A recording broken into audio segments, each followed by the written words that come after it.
嗨，大家好，我是张英韶，我是王美琴，我有3个儿子，我有2个女儿。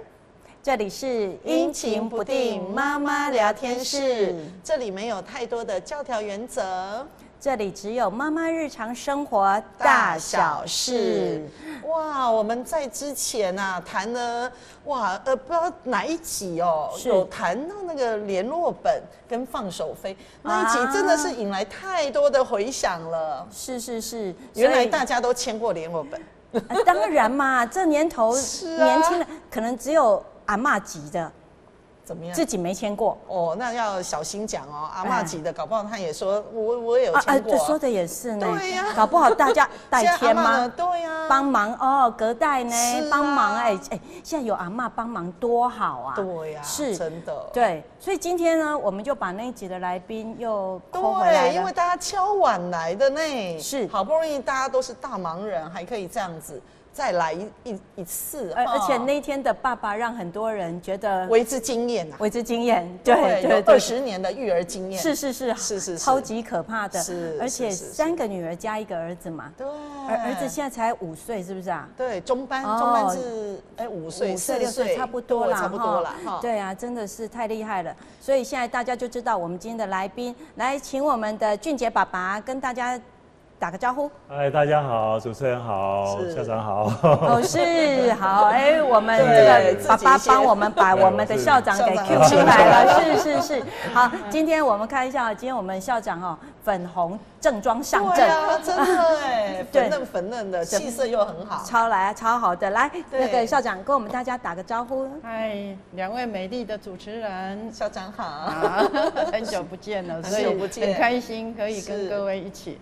还有我们帅哥，小帅哥，一个 Q 过来。对，是我们校长又帮我们带了我们今天真的有一个我们俊杰博士哈，是大家好，是我们前任建新国中这个真的是台南一级卓越的。对，我还记得那个年代，我小孩念建新的时候要去这个户籍嘛我们那集还没做对，户籍的这一集对，那真的太可怕了，到现在都还是。人家都说会迁到中西区，都是为了校长而来的。谢谢。对，你又把我的内心话给弄出来了，是，对。但是我们今天呢，有一个跟之前的集数都不一样，我们今天 Q 了一个小嘉宾是，我们之前有来过很多的宠物了。对，今天来了是妈妈的宠物吗？你这样讲，等一下他就跑了。这个宠物很会跑，这个很宝贝的嘞，真的超宝贝的，超级棒的小帅哥。来为各位介绍现年国中正要毕业的许玉亨同学，来，同学。大家好，主持人好，我是许玉亨，这一场的新的来宾。是这一场新的来宾，是。那这个感觉起来，小来宾还有点小紧张，因为他旁边还坐着他们校长。不会，对，坐着校长来监督。对，那今天我们聊什么呀？哇，今天聊的跟我们前几集其实有异曲同工之妙啦。都是在讲这个，不是官方 LINE 呢，不然就是联络本。哇，今天更劲爆了，今天直接 call in。今天这个题目，我就要跟我们所有的观众朋友讲，这是我们美琴老师坚持要说的。他说这个一定不会是只有他的问题，结果他一讲了之后，我就笑出来了。是，我也接了不少老师打来的电话，你一定比我多了。你如果一个孩子接了10通，你要乘以3，对不对？真的，我只是乘以2而已，哈哈，太好了。而且通常老师会打电话来，一定就不是联络部可以解决的问题，对不对？是的。所以我们看到也写不下去吧。可能就要打万言书，对，不知道该怎么打，就干脆打电话。所以我们家长的那个通讯录里头都会有学校的电话号码，会有老师的电话号码那这2个电话号码一响的时候，那个显示的时候，你就知道，对，心脏都跳到嘴巴口了，对不对？是，不知道该接该不该接。是，我们先不该接又觉得好像怎么可以这样子？那今天我们的小来宾一定想说，那家长打电话来干我什么事？我们等一下来听一听。那但是我想先听我们俊杰哦，这个横跨纵横20年的育儿经验，我们也是20年啊。可是他20年是现在还有一个比较小的，因为我很怀疑他有接过，应该都是妈妈接。因为我听听看咯。对我觉得通常老师会觉得打给爸爸其实没什么效，因为爸爸都是也有道理耶。好像我曾经就问过老师说，到底打电话要不要打给爸爸？爸爸有没有接过啊？哦，这个我要先跟大家说明一下，就是说大部分现在的不管是幼稚园啊，或是国中高中的老师，很多都是女生，对不对？对，那女生你打给爸爸就很奇怪啊。哈。除非是单亲呐，除非单亲，那不然你直接打给爸爸，感觉好像，你是对爸爸有意思。这位爸爸，这位爸爸不是，基本上我就是可能会有这样子，不然为什么我就是很奇怪，为什么老师都很少会主动打给我？他是不是替我们解惑啊？我从来没想过这件事，我都还是我自己认为自己太有魅力了。哦，没有。开玩笑。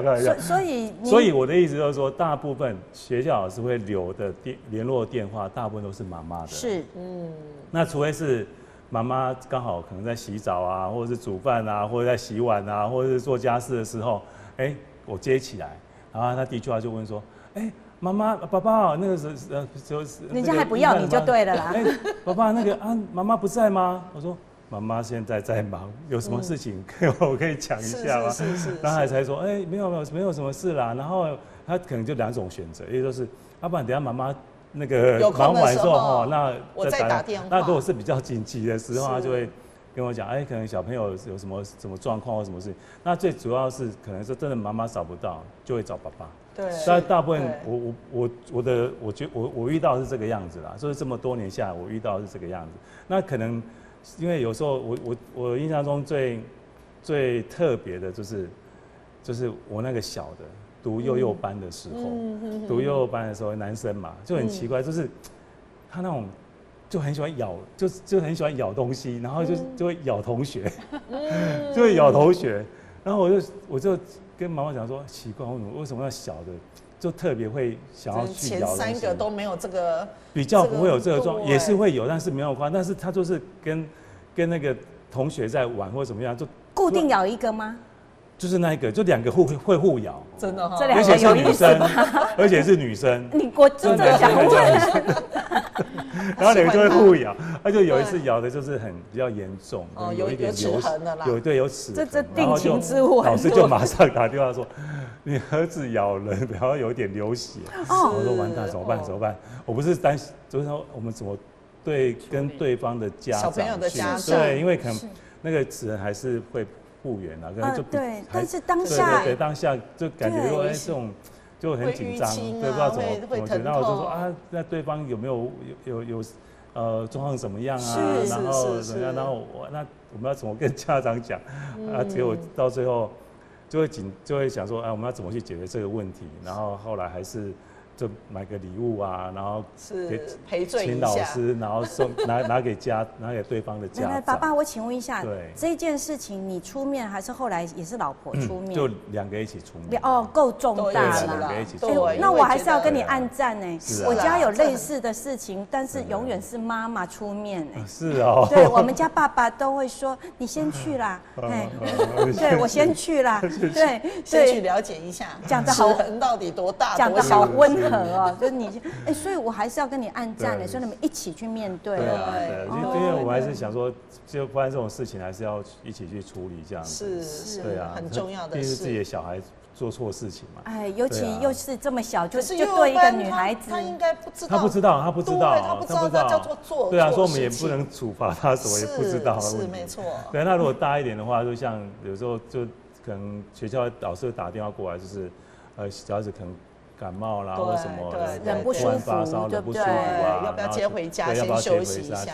因为他俊杰会讲的那么轻松的大一点的原因，是因为他之前大一点的都是女孩子。对，那一般而言都是儿子比较容易。对，校长，校长点头了，您同意对不对？应该是啦。对，都是儿子哈。您在学校老师有什么？你们有没有操作手册？说是什么样的状态？老师才要直接打电话给家长？不管您在国小的时候，或者是国中的时候，应该是2种情况啦。一个是很紧急的时候，譬如说，要送医院了，受伤要送医院，那当然一定要。是。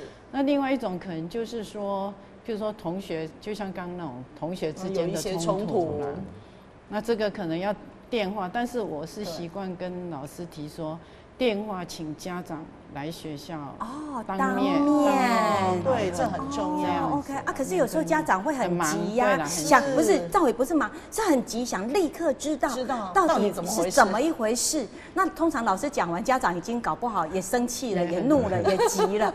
对，会不会这样啊？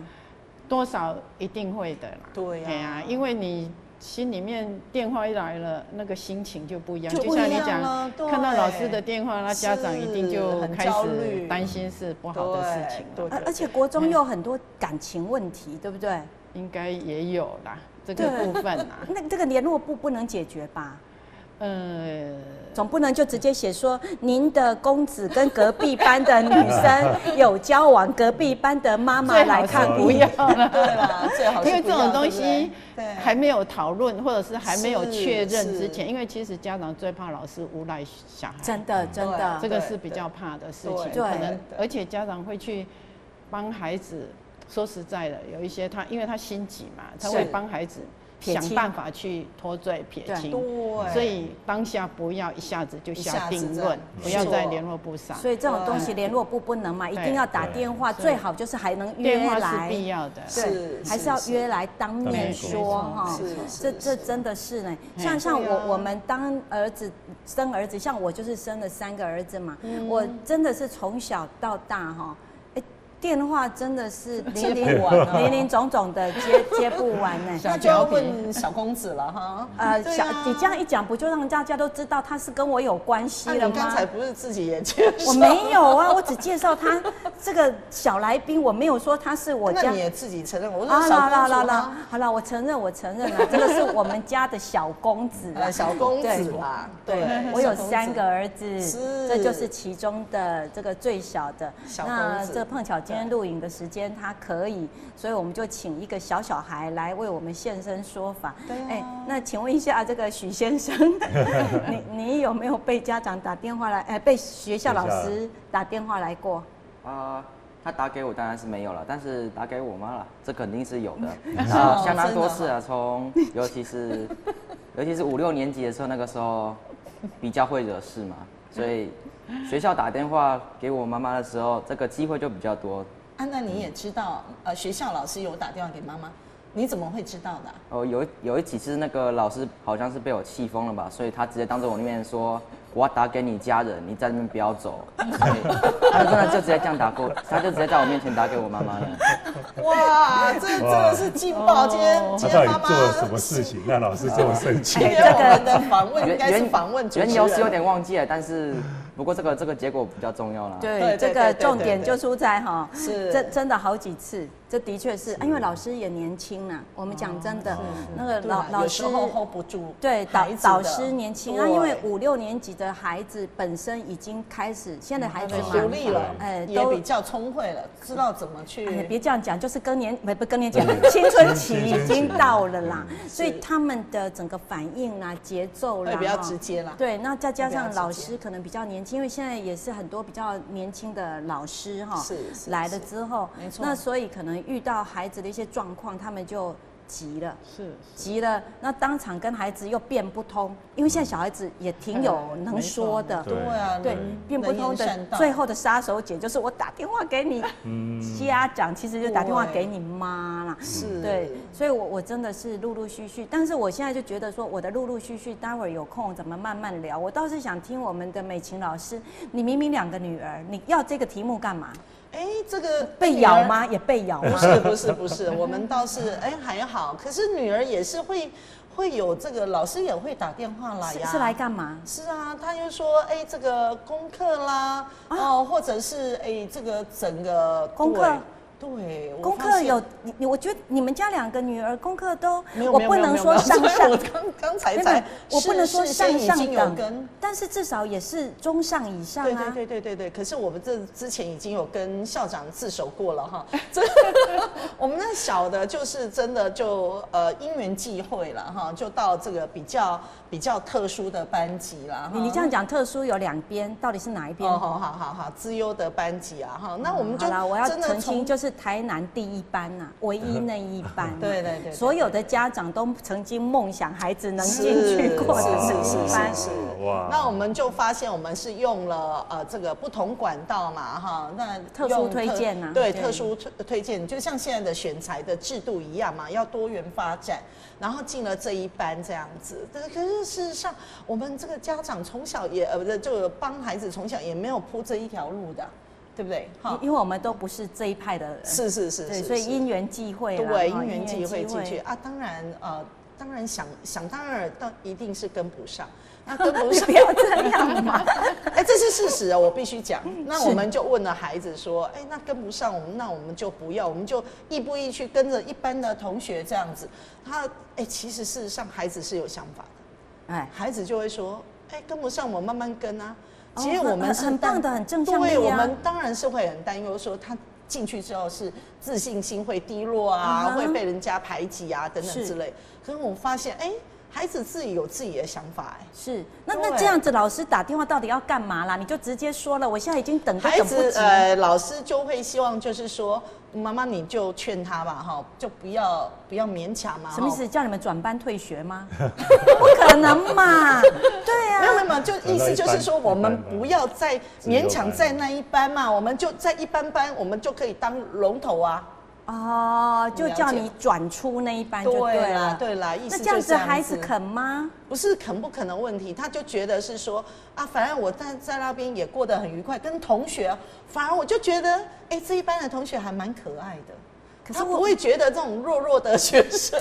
不是，问题是你拉了那个班平均了吧？校长是不是老师们的班平均？对，我觉得是不是老师会觉得我们就拉了那一班的平均？你讲的真的是好。可是一般那个资优班的特殊学生的话，不会有什么班级平均，不会哦，真的吗？对，因为他们还是分班回到一般，还是回到原班，只有特殊课才会集中，所以也不是这个特殊课程也不算在成绩也不算在成绩里头。对。那我们是担心说会不会拉了这个录取率这个部分？那我在想，老师是我在跟我们家老师是心疼小孩。其实如果从我的观点我们也有在考虑到这个部分。对，我们也有在想到这个部分。我觉得真的有点进退维谷呢。你把他退出来了，反而孩子自己的心理他就会觉得很为难，所以老师可能也觉得不要这样直接跟孩子讲，所以就跟妈妈讲，所以坏人给你当啊。是啊，那所以我有特别的跟孩子谈过几次，那我发现孩子的心理反而比妈妈还强大对啊，其实我觉得这个都是一个过程。对，其实我也接过，因为我女儿那时候是省男女的资优班嘛。对。那当时可能她她的学习就是说，她一定要完全了解，她才能够考试才会通过。是。所以他们老师曾经也跟我提过，说她要不要不在这一个班，所以这个心理我可以理解，可以理解。你看，对，但是我们还是让孩子选择，让他坚持嘛。对，所以其实到最后，他在他们班上也应该算是前几名的那个成绩啊。所以我觉得这个都是一个历程，亲师沟通的过程。对，这个时候我就可以 cue 一下我们今天的小嘉宾，因为他的班上就是有资优生。分到有几个资优生啊？5个资优生。那你们跟资优生相处的时候，你们自己会不会有压力？不会啊，他们既亲切又友善的。你看真好。他们不会觉得说你们这些平凡的这个庶民百姓。不会，他们如果这样想的话，应该会惨遭我们这些普罗大众们的围殴啊。你们数量多，对不对？对，他们也就5个啊，我们有22个人呢。其实我觉得这种分班方式好，让这些所谓的精英了解哈，这个一般民间，所以才不会以后他们真的当了精英。没错。对，我记得之前台湾第一学府。曾经就有学生在网络上就发言说，因为他们是未来国家的精英，所以他们在募款的时候就叫大家要勇于捐款。捐款的理由就是协助，对，协助他们这些精英，要更厉害。我反而是这一点哦，因为我大女儿也是一样，当初圣公进去的时候也是资优班进去的，哇，是，然后她就一样，就国中就资优班，等到高中的时候可能。自己太自负了，所以他就有段时间可能就是没有很认真。他是后来才跟我们讲，老师就是他要转到一般班过去这样子。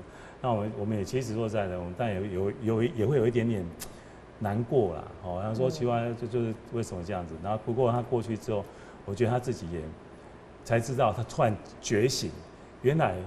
还是要认真读书才会有好成绩，不然他以前都是可能自负说他以前就有基础很好，因为他从以前国小就开始英文啊什么都，而且他自己也是以前可能我都会让他有读书的习惯，所以他自己会觉得我会读书。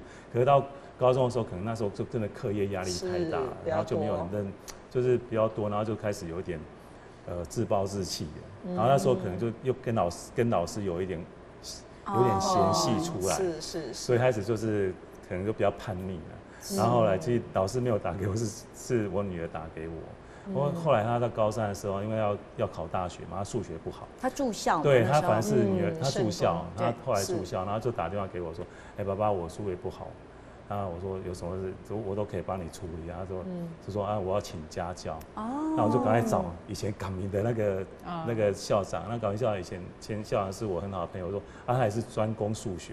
我说要不要教我女儿？他说不，我那个年纪大了没有时间。然后介绍一个数学老师给他，结果后来就这样子学了大概半年，然后就考大学，其实也还 OK， 没有说考得很不好。那我就觉得说有时候也是。老师打可能就是更严重了，反而是你学生就是自己的小朋友打电话给我们反而就是说他到底有什么问题，我们可以帮他解决，反而会更好。是，对，所以你看这女孩子的问题哈，显然的真的跟男生就比较不一样。所以您好不容易现在体会到儿子是什么子，而且儿子很夸张，我现在每次去幼稚园接那个。现在是没有打电话，是他的那个导师，每次我去幼稚园要载他放学的时候，亲自跑出来，他一定会过来跟我讲。我想说是不是爸爸也是特别有魅力？结果也不是，结果也不是，就说你都表达说那个宽宽嘛，就是我王腾宽都宽宽，他说。宽宽呢，今天呢又打了不好的同学。我说为什么会打同学？然后后来呢，所以爸爸现在接儿子会有压力，就有压力，然后很担心老师又跑出来。对，我就会开始跟他讲，我有时候进去的时候看到老师就会好好特别跟小孩子讲，然后现在。老师出来之后，就特别说，有没有比较乖？就会开始有点犹豫，有比较乖吗？好像没什么感觉。我说有没有比较乖？就犹豫一下，有啦，然后又开始讲说又怎么样。所以男生真的跟女生不一样，男生真的很皮，我都不知道为什么。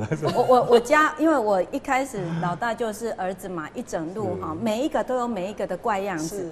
老大曾经就被投诉啊，打电话来是怎样？不是咬人，是藏女同学的鞋。只要一去，多大的？他那时候，真是天哪！到5年级都还干这种事，小学，所以你要心理准备哦，俊杰，亲爱的，你要有准备。到了一定是在玩呐。我跟你讲，他就是觉得好玩，为什么呢？因为那个小女生喜欢那个女生。没有，我问了，你看，我刚刚也以为你儿子喜欢那个女生，在咬他，都同样的想法。我们这个不是，因为那个女孩子哈，她的反应比较有趣。她会尖叫，她找不到她的鞋子的时候，她会又叫又跳，所以整个的反应看起来很精彩。那其他的同学也都会同时的围观，看她找不到鞋的好玩样。那我家那个呢，就会每一次就刻意去把它藏起来，对啊，大家来看。然后后来被投诉了嘛，也是打电话，因为讲都讲不听，到最后老师也不好写联络簿啦，因为这怎么写啊？也是打电话来。对，我就跟我儿子说。你喜欢他哦，我第一个反应也是这样。我说你一定是喜欢吧？他说胡说，我才没有喜欢他，怎样怎样怎样。我说真的吗？你这么气急败坏，这样子叫做欲盖弥彰。那结果他就跟我说，我真的没有。我说好，那我们这样想，如果你真的不喜欢他，哎，鞋子是踩地板的呢。也不是特别漂亮、特别干净、特别香、特别好玩，你就去拎他的鞋。那这样以后我的鞋都让你藏好。对，每天回来就记得把妈咪的鞋藏进鞋柜哦，藏好。对。他就瞪了我一眼。好了，我知道了啦。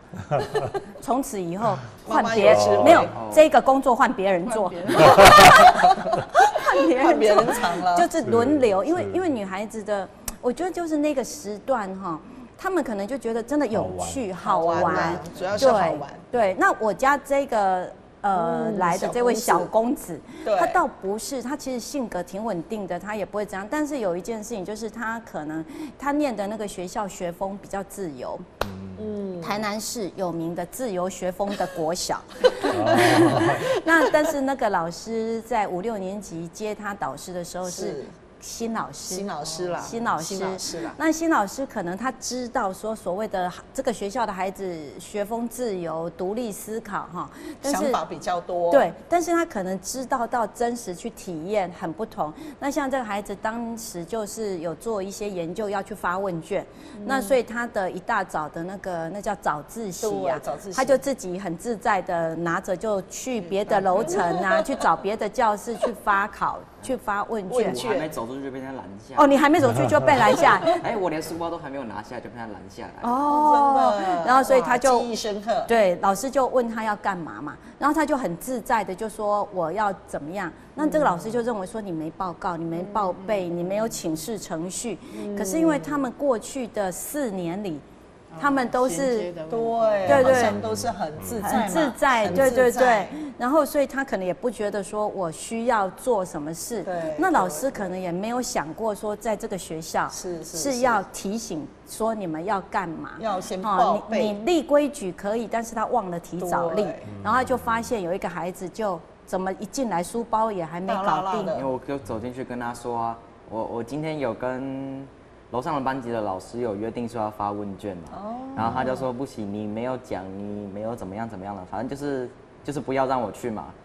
可是他偏偏又昨天前天已经跟人家约好了要带东西过去，对，然后后来老师坚持不肯，他也没办法，但是他一转身的时候，就是那个神情啦、仪态啦、姿势啊，让老师觉得你这是什么？表现挑衅老师，对，那老师就很不高兴，又把他叫回来，就说他要打电话给妈妈，果然打电话了，果然就立刻打来，当下又马上，你要听到他讲又，嘿，对，然后那个时候大概才8点多，对，我就看到那个学校的电话号码响，想说孩子不是刚进学校而已吗？真的，我还一个咖啡拿在手上，我就想。吓死我了！怎么会这么早？孩子才刚进学校嘛，他们8点都还没回到家，对不对？爸爸还没回到家，是不好意思，我们家是爸爸早上负责接送啊，我下午他是早上有分工的啦，有分工的。那结果呢？我就一看到啊，想说爸爸连回转都还没到，怎么老师就打来了？我就想说发生什么事？我那时候整个血压哈，没喝咖啡就直接血压飙涨，真的。一打起来就听完了这件事情以后，我就觉得我心里头就想，老师你镇定一点好吗？那我也没讲什么，我就跟老师说，老师那是不是有约好了？他说是。那我说老师，那如果您确定今天不让他去，麻烦您打个电话跟另外那个班级的老师说一声，以免老师一直等。他就跟我说，哦。我说对，因为老师如果已经约好了的话，那您可能跟老师讲一声说，因为这个没有玉亨同学没有预先报告这件事情，那所以你就不让他现在前往这样。他就跟我说，哦，所以他们以前都可以吗？我说，就我所知应该是还行啦，啊。于是乎老师说，哦好，他就电话挂下了。就重新协调，对，那我就会觉得说，其实老师不用这么急迫，对，可以不用这么急迫，对。那幸好我生了这是我第3个儿子，幸好我够稳定。他如果是我的第1个儿子，可能我已经跳起来了，我立刻去学校。对，也跳起来了。对，我觉得那个可能整个谈完以后，亲师冲突会出现，是，对。那因为他是我第3个儿子哈，我前面的尤其我的老大那个故事哈，写起回忆录来，只怕可以直比我们的前总统李登辉那一本厚度，对，所以我现在比较沉稳了，所以还是年纪大当妈妈，经验指数高，所以各位我们所有的这个观众朋友，这个一个生到第3个，你就会发现天下无难事，真的不用太过担忧了，真的。不过校长，我想能不能您跟我们分享，您在您的整个的这个教职行政生涯里，您遇过让你觉得最紧张的亲师的这个冲突事件，可能是什么样的主题性？比较让我担心的啦，其实是家长会去录老师的电话真的这个东西是非常需要费心去的。像刚刚您提到那个，可能是老师一时的情绪，对，他就跟你一起这样子去马上去宣泄他的情绪。对，当然这个老师当然需要，我们都需要老师需要在专业的教育是。但是如果说有时候其实这个老师本身，他对孩子有他要教学的目标，是，那可能孩子没办法达到，对，或者说有什么样的一些点需要他去改变，是，那跟家长沟通的时候，这个家长又出于他的自尊心，他可能就觉得你来给我告这个状，我的孩子是非常好的啊，或者怎么样，这个时候在沟通过程，家长会去跟老师录音。可能有时候彼此都会有情绪嘛，那可能就家长老师讲了其中一句让他觉得很不高兴的时候，他录下来就要拿这个来说实在是有点要挟，放大处理啦，那这个真的是当下有可能真的彼此的情绪啦，对，因为师生啦、亲师真的不是现场作业啦，像俊杰家的这个作业一定有 SOP 嘛，对不对？你们的工厂厂区一定都是 SOP， 一点错都不能有。是啊，可是学校里头不能有，没办法。有太面对那么多学生，没错。但是当然，我们也不能以很多学生来做借口啦。当老师的，你是需要有一些你自己觉得什么是对的事你要做，什么是你跟家长要沟通的技巧。但是有时候真的会遇到一些非常焦虑的家长。真的，这些压力很大，焦虑很焦虑的家长真的是百种，真的，老师很辛苦，这个老师就像我的2儿子在国中要考试之前，那个老师就被家长的焦虑感染了，然后感染了之后，就变成在班上也出现了焦虑的反应。对，那个是很辛苦。对，这真的会很辛苦，因为老师在面对学生要考试，他们压力也很大，就加成了。对，因为虽然不是他要考，但是他有那么一大班的宝贝要考。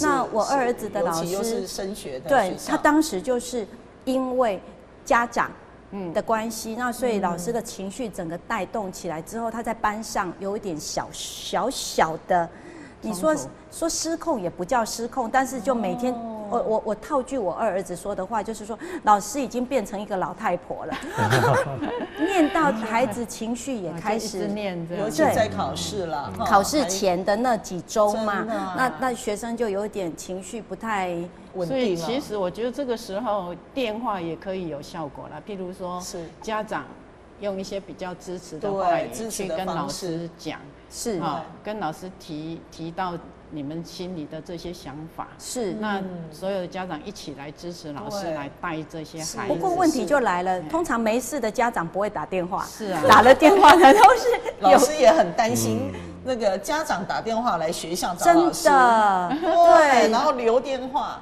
对不对？通常有时候打电话过去是家长这个老师有可能也在上课，对，所以会建立朋友关系啦。其实这个我自己年轻的时候有一个经验啦，因为我对我的班级其实我也照顾得非常那个仔细，而且我也很。就是说很鼓励他们，但是有时候当然我也是一个严格的老师，没有错了。那有一次我是刚好因为我们国中会重新编班嘛，是，对，所以编了新的班级，然后有一位就刚好别的班转进来，可能我也不了解他，他也不了解我的个性，也不知道老师对他的也许是一种期待，或者说我是要拉拔他，所以我看到他有点退步了，我就打电话给他的家长。哦，那他的家长是教育人，但是因为我年轻，可能我讲话是不是急了点，所以我就说，我可能跟他很直接说，你的小孩退步，后他爸爸好生气，是对你生气还是对孩子生气？哎呦，对，那当然我自己就会反省，我会觉得说，好像我讲话的技巧是需要再改进的。所以后来我们会把家长找来，再次的去沟通，或者说，后来那个家长跟我成为好朋友，是，所以这是一个例子啦。我觉得说，就像说，孩子常常出毛病，这个毛病在我们家长看来是他成长的那个过程嘛，所以这时候老师其实应该跟你成为好朋友一起来。对，我们都说亲师要一起。真的，其实我也是因为就是接了他那时候老师几次电话之后，真的叫几次哦。那么次吗？对，不止几次哦，不止几次哦，有这么严肃啊？特别帮妈妈打枪，他纠正我了。对，因为真的我后来就发现啊，刚开始其实前2次我有点不高兴，我是觉得芝麻绿豆大。怎么也打电话？你怎么也在打电话？对，可是我后来几次下来，我就发现说，原来老师真的年轻，对，真的年轻。那这年轻的时候，他的可能一些自我期许，然后也认为孩子是他的责任，对，他也必须要对，所以你会觉得说有一些小事情他也会觉得要慎重处理。那在这个过程里头，我就会觉得说，哦，那我知道了。所以我后来在他们2个之间，我会看紧一点，因为说真的，自己当妈妈的都会了解孩子。那个5、6，尤其到后来6年级。6年级那个荷尔蒙更爆发了，对。然后我去开玩笑，我那时候每天接他，我都会问他说怎样，有没有想转学？然后就让他把今天整天的不愉快，因为我觉得孩子是这样，当他1次2次，因为他都跟老师是在学校有直接的天天要接触了，而且有一些明显的冲突之后，老师就会很快的打电话给我。那当然他也一定知道嘛，因为老师也没避讳他嘛。那没有避讳他的状况底下，我相信他的那个不愉快，没错。对，所以我那时候是替那个老师很紧张，因为我后来有了解到，可能他不仅对我们孩子这么的投入，他其实对很多的孩子都很投入。那家长，所以你要想，那老师很辛苦。对，那有些家长就会开始，尤其国小的时候，因为孩子比较容易玩在一起，对，没错。家长就会来，因为那时候没有 LINE 的官方账号，都是那个群主都群主，所以家长其实是都认识的。所以那时候我反而还会安慰一下其他的家长，对，那时候真的蛮可爱的，尤其他们同学如果来我们家。就会有一大篇对老师的抱怨文哦，对，那我蛮辛苦的，对我就要帮老师稍微排解一下。可是我真的觉得如果老师他自己没有办法去协调我觉得在教育这条路上会很挫折。对，这个情况我是觉得我们也不能让孩子去承受这样子的教养方式啦。对，所以怎么样去改变，彼此改变真的很重要。对，我想在他的一生里面，他想到这个老师，可能他就会觉得又打电话来了，是不是？所以什么时候可以去跟老师和解？我也是在劝他，我就说你如果回学校去的时候，可以去 hello 一下。他说不必了，至少现在不用，对吧？有啊，我跟他还有其他几个人有一个群组啦 ，FB 的。是，因为另外那几个都是女孩子啦，也要协助他成长。真的，因为我觉得可能老师也有一些现在也会觉得说，他当年是不是也太过紧张了这样？或许，不过我真的觉得就像刚刚校长在在讲说他自己的经验去调整哈。是。但是我也遇过那个，我觉得过犹不及，没有，过调得太过。我家老大，我又要讲他了。他在小学的时候，曾经跟同学在走廊奔跑，那奔跑到哈，另外那个同学就一口气从楼梯咕噜下去了哦，那缝了3针下巴，真的是我不知道。连联络簿上也没写，老师也没打电话来，是隔了3天之后，同学的妈妈打电话给我了，而且那同学还是隔壁班的，因为他们幼稚园认识，幼稚园同学，所以就有联络本。对，然后家长就打电话给我啦，跟我说，你知不知道你儿子跟我儿子在走廊奔跑？我说有，老师有说走廊不可以奔跑，这个联络簿上有。他说那你知不知道我儿子从楼梯掉下去？我说啊。我说我不知道，怎么了吗？他就说我们缝3针呢，下巴撞了。我说他想说你怎么都还没有来表示？对，他就跟我说，所以你不知道？我说我不知道，你们导师没跟你讲？没有。然后这个妈妈就跟我说，我想我们认识那么多年，你就不是这一种不闻不问、摆烂的家长。用摆烂2个字。我说我真的不知道啊，现在人怎样？当然我们聊了一下，我说我赶快问一下我们导师，为什么他没跟我讲？对，那天晚上我记得已经8点半，我就真的还是打给老师家的电话。我通常不晚上吵老师的，那我一打，老师一接，我就跟他说：“老师是不是怎样？”他说：“对啊。”我说：“老师你怎么没有跟我讲？”老师还问我：“那妈咪你怎么会知道？”我说：“想说我都已经隐瞒的那么好了哈，怎么会你会知道这件事？”结果是我说家长，他说：“啊，原来你们认识哦。”我说：“老师你怎么不跟我讲？”他说：“哦。”我们有了解状况，跟隔壁班的导师一起了解状况，因为这2个孩子是互追，然后互追有跑前跑后，后来这个小孩自己没刹好车，自己掉到楼梯下，所以他们班的导师有好好的跟这个小孩也告诫说不可以怎样。那因为他们认为噪音不在我儿子身上，我儿子不是做出什么。对，所以他还是什么的动作？对，所以他们就没有跟我讲。那我后来问了我儿子，我儿子说他掉下去的啊，他自己没有刹好车啊，人家我刹住了啊，但我也差一点要掉下去呢，我有停住，他停不住，我快笑死了。所以俊杰，你要知道要有心理准备吗？讲到这个，我真的也是亲身经历，就是。我那个小儿子啊，他现在在幼稚园，也是有才艺班嘛，然后才艺课程，他就去学那个足球。他有一天就下课嘛，要去接他，都没有接到老师的电话哦。我就跟我老婆，因为我们2个都一起下班去接小朋友，然后结果一到学校，发现说，他怎么有就是有那种流鼻血的痕迹，然后上面嘴唇有点破皮这样子。然后他老师出来的时候，老师都马上跑出来说：“他刚踢足球的时候，跟他的同学2个对撞，就为了争一个球，然后对撞就对了。我说足球老师都没有在老师都没有在看吗？我也没讲，当下没有讲这样子啊，没有生气，只是说怎么会然后他说另外一个同学是整个额头肿起来，哇！他说因为整个这样撞的都有，因为毕竟还小嘛，大概4、5岁，然后觉得说，就怎么会老师没有去注意到，反而是在2个撞在一起。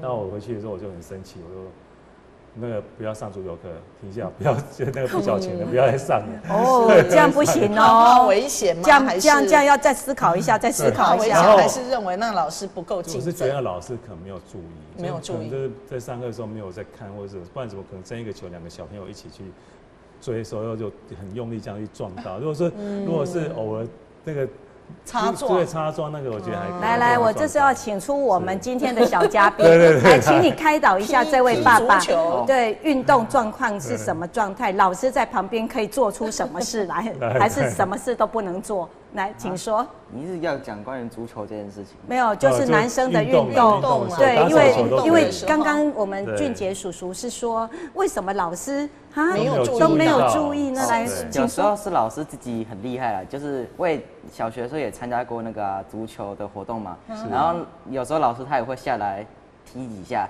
然后结果他就一球踢到我的肚子上面，然后呢，结果他过来问我有没有事，我说没事啊。然后结果再踢了一下，然后我被踢到一下。那你有没有把他球往老师身上踢回去过？没有，因为我就倒地了。啊，儿子倒地了，直接被踢倒地哦。我就然后呢就妈妈也不知道这件事情，我不知道这件事，所以意思就是说，运动课本来就是一种高风险的课吗？对对对，不过我觉得最有风险的，我觉得可能还是乐乐棒吧，要是那个吧。乐乐棒球，对，就是那个在挥棒的时候，有些人不知道为什么，就是我们班同学也会有，就是他好像不太懂挥棒的那个范围到底在怎么样的情况下，他就会很特别的靠近挥棒的那个同学，但他没有任何的感觉，啊，但也很刚好他没有被棒子挥到，不然否则他就会应该就去医院了吧。所以本质上来讲，男生就是拼运气就对了。没有，其实因为我也很喜欢运动啊，对，然后我那个小儿子应该也是非常喜欢，就现在我说像我去打网球啦，或打高尔夫球什么，他都会在旁边一起打，就对了。但是你要知道，你刚刚讲的都是属于比较个人表现型的，可是万一就是足球这件事情，足球本来就是会互相去冲，我回去篮球也是啊。跟我老婆讲这个事情之后，我就觉得说，我就后来他就一直问我说，啊，你真的不让他学了吗？然后后来。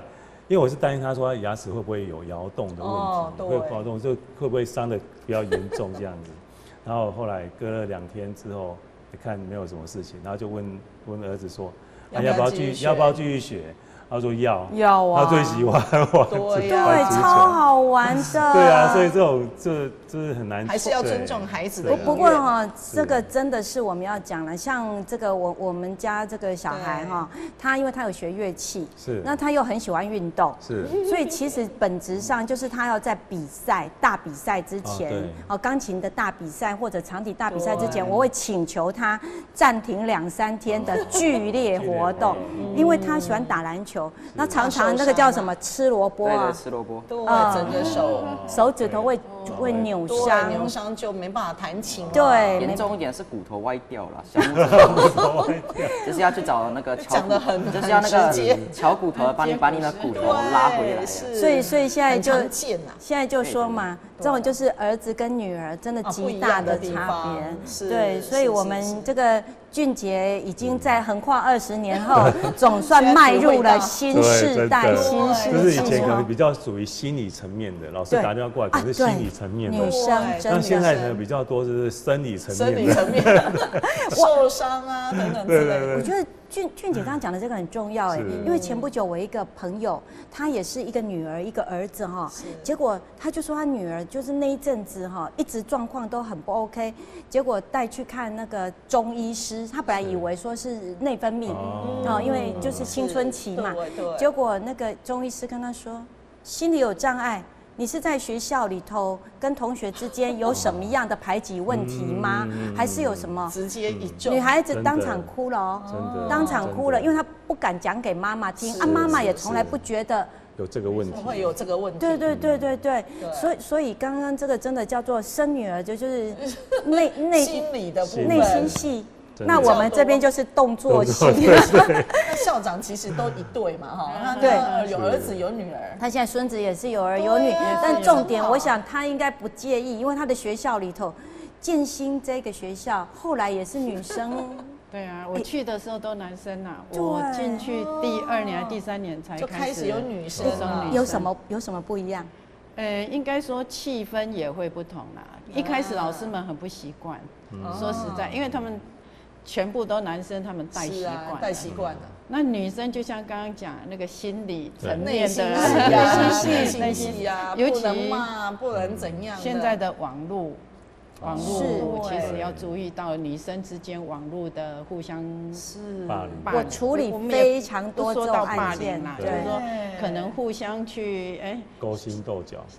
讲对方的问题，对啊，对。校长一直拼命在找正向中性的语言，那个俊杰一直在旁边呢。教育家的不一样的对。不过真的我自己在性别的案件里头处理了非常多女生跟女生之间这个尤其在网络上面的小鼻子小眼睛的事情，对，女人的小心思啦，对，这真的。很多，这真的很多家长会提醒我啦。是，其实那个时候他们就会感觉到小孩在网络上被怎么样了，他就会提醒我们会赶快去处理。但是我觉得那是层出不穷，真的层出不穷。只要有网络之后，女孩子的另外一个是保护女孩子的。对，当然，我们现在那个小女孩，她就就是说很 open 嘛。那如果看到人，她很热情。我们到底要请她说，你不要随便去牵人家的手。对，教育这个倒是一个问题。我前不久我一个学生，他就发讯息在跟我聊天，跟我说他女儿怎么办，一直要穿那个什么。JK 哦，JK 打扮是不是？还是 JK？ 就是那个日本的学水手服的那种，对因为妈妈会担心裙短呐，百褶裙啊，感觉起来好像诸多。爸爸男生就懂了，你看，就真的，我觉得也要问爸爸。你看女生的问题，你说老师打电话给爸爸，真的有时候爸爸真的很难回答，真的很难回答这些问题。所以不是我们不想参与，而是说真的无从参与，不知道怎么去回答这些问题。对，很难。而且有时候女生的解惑我们啊，有时候女生的心思来讲，可能就真的会比较细腻，或者说她可能一些小的问题，她没有办法解决，可是。他也不见得会跟我们爸爸讲，他可能就是讲爸爸你讲也不懂，所以会这样子讲。但确实我们真的是很难去理解。不是，现在俊杰为所有的爸爸开脱了，没有解套一下。第一个，女生的问题打给爸爸嘛，爸爸不懂；男生的问题打给爸爸，怕会出现家暴，爸爸就会一口气。所以干脆都打电话给妈妈。是，原来是这样了。我们总算是这样子吗？我不懂啊，总算这一次算有点懂吧，有点理解了。为什么都打电话给妈妈这样？真的很奇怪，大部分都是打给妈妈。这个我真的就是奇怪。校长是不是为什么老师都打给妈妈？我明明留了爸爸的电话，他们就是可以从我儿子手上拿到妈妈的电话，表示你好，让老师去跟你做抱怨。好做沟通，可是不是所有的老师都喜欢打给妈妈？不是，因为我觉得没有，你要听校长讲。对，你要听校长讲，他到底应该大部分都是妈妈在跟老师联络啦。为什么？好像是普遍现象吧。我觉得是不是有时候是不是老师曾经打电话给爸爸，那也有点被打枪。是不是爸爸比较凶？是不是？不是，爸爸这事情问妈妈就好了，我不知道。对，你看，就不知道。对啊，我曾经听过好几个爸爸讲，俊杰爸爸，我请问一下，孩子哪一个班级您知道吗？你是说现在？不是之前的时候，比如说有时候真的会忘记。好，来，有时候真的会忘记。可是我觉得现代爸爸应该比较会稍微好一点吗？比较你是现代要到多现代？就目前幼儿园的家长，你应该比较不会的吧？现在当然是没问题啦，就是之前可能他读高中哪一班，我觉得哪一班不重要吧，高中读哪一班好像真的我家爸爸前天跟我说儿子念哪一班，我说真的吗？我看一下那个班群上面写的是什么班，对，可是以前他接触过人呢。对，爸爸就去东西就放错地方，拿错，对，还跑错学校。爸爸还要先打电话给妈妈说到底便当是哪一班啊？对啦，要放哪一班啊？那我就说你现在是去哪一间？结果他跑错间了，跑错学校啊？对，他现在已经从开山路跑到那个对路了，对，就狠狠的跑错。所以我觉得这也是制式观念，也许嘛，就是说，妈妈就是带孩子的这样子的一个主人，所以就会找妈妈，也许这样。所以校长，除非说妈妈沟通很难，他们才会找爸爸。真的，我觉得那爸爸可能更难了，爸爸就会一问三不知。我觉得家里妈妈如果无法沟通，那个爸爸应该是不必沟通的。不过这一点我真的是要真的。感谢这个全国的女性的妈妈，我觉得妈妈真的很重要，真的哈。有时候真的像，我也不知道为什么，就是觉得说小朋友，你说像真的是学校的问题发生的时候，真的我觉得爸爸能够站的那个立场跟角色啊，就是好，就是在旁边辅佐的感觉。那好像大部分都还是妈妈就是出面去解决的感觉，出面去解决。不过刚刚俊杰有讲过一句话他说好像老师大多是女生，这句话我要请教校长。对，这个也是一个，也应该也是原因之一啦。但是我想不至于说，对，因为性别的隔阂，老师是都不好意思打，对。现在男生真的比较当不了老师吗？考不上是不是？这个就很奇怪，就很奇怪哈。这真的就性别比例上来讲，差很多，差很多。真的还是女生在当老师。现在女人当道哈，女生真的，现在女人比男人厉害。没有了，我们下一任总统应该确认会是男性吧？因为目前候选人都是男性啊，都是男性。不过这个真的是很多单位都有这个问题，而且好像要遇到要考试的这一个关卡的，好像大多是女生哈。挫折容忍力比较够，妈妈接到讯息的时候，是也许更能够去帮助孩子解决问题。所以嘛，为母则强。这个世界如果没有女人，她是怎么办呢？多么无聊这样子。所以麻烦那个所有天下的爸爸多支持一下女生，多支持一下妈妈。那所有的妈妈呢，我们为自己感到骄傲，所以要对自己好一点呐，对不对？没错，没错。所以今天这个最后，我们一定要喊出最重要的那句话，是来，我们请有快乐的妈妈，才有快乐的小孩。那我们谢谢大家，感谢我们来宾。